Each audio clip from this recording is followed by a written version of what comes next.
대도약 원년입니다. 이게 무슨 말이지? 네, 새해 첫날이죠. 기사 같이 보실까요? 대한민국 대도약 원년을 만들고 결실의 시간 열어젖힐 겁니다. 라고 이재명 대통령이 신년사로 밝혔습니다. 네, 무려 17분 분량이에요. 근데 그중에 저희가 엑기스만 좀 모아봤습니다. 직접 들어보시죠. 붉은 말의 해, 병오년 새해가 밝았습니다. 올 한 해를 붉은 말처럼 힘차게 달리는 해로 대한민국 대도약의 원년으로 만들겠습니다.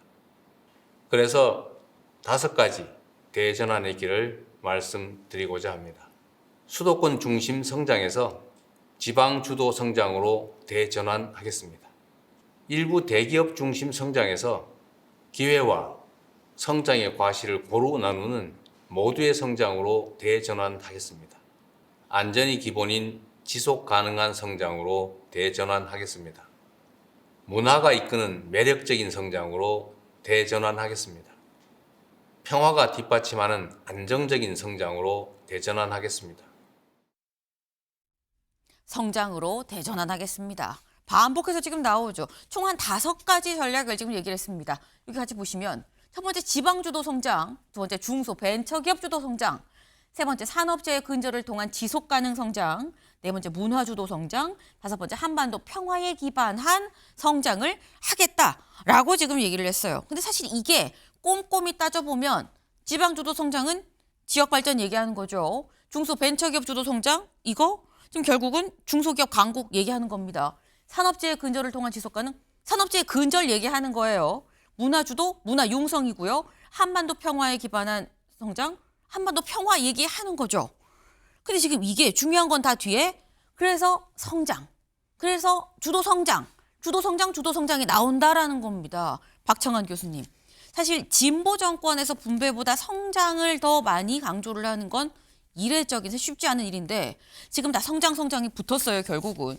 이게 지금 올해 방점은 성장인 겁니까? 네, 사실은 뭐 민주당 정부에서 네. 그동안에는 분배의 무게중심이 두어온 게 일반적이었죠. 하지만 이재명 정부는 좀 다른 것 같습니다. 특히나 우리가 이제 지난해에 극한 대립과 갈등, 계엄과 탄핵이라는 시대를 뚫고 이제 이재명 정부가 들어섰고 무엇보다도 경제에 대한 인식이 굉장히 이제 어려운 상황입니다. 그러다 보니 뭐 이재명 정부가 성장에 무게를 둔 것은 너무나 당연한 귀결이다 이렇게 봐야 될 것 같고요.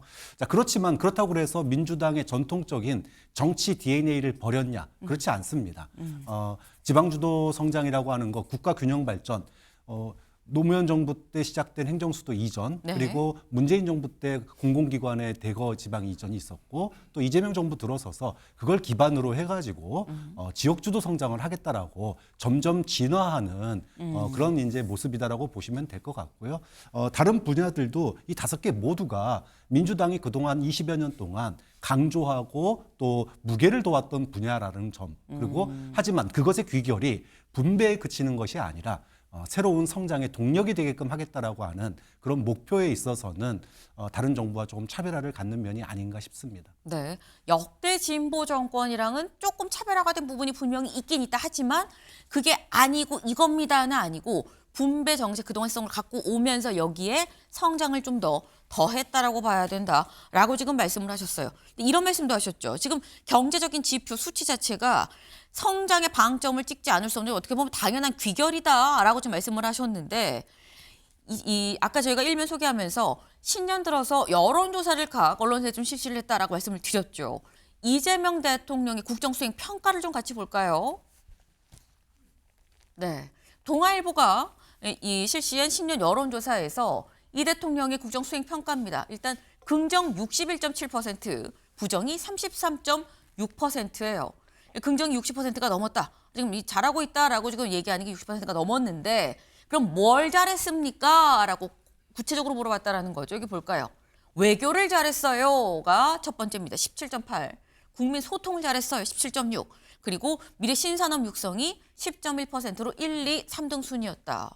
근데 잘못한 일은 그럼 뭡니까? 라는 거 봤을 때 첫 번째가 물가 안정 및 민생 경제 대책이 20.9%. 이 검찰 및 사법개혁이 19.1%, 여야 협치가 13%였었다라는 거죠.